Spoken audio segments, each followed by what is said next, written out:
Il y a des récits qui vous marquent plus que d'autres. Et pour moi, ce fut le cas avec Le Poirier de Papy Julien, de Val Réel, illustré par Celle, édité chez Picto Jeunesse.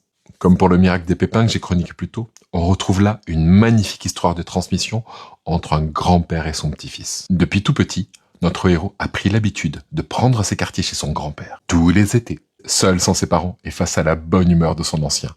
Il ne va faire que de merveilleuses découvertes. Et surtout, il va découvrir la magie de son poirier.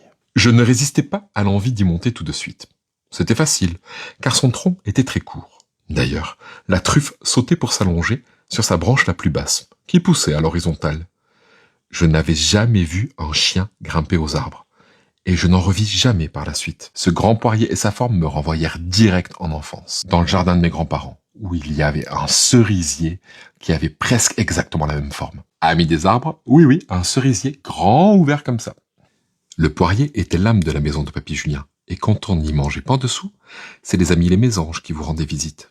Mais un arbre pareil, c'est magique, ça sert à tout, on peut y grimper pour dessiner.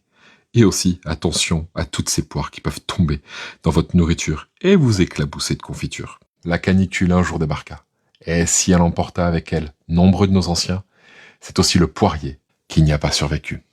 Et qui dit arbre sec dit plus du tout de fruits pour les mésanges. Alors, Papy et notre héros irent au marché pour trouver une solution.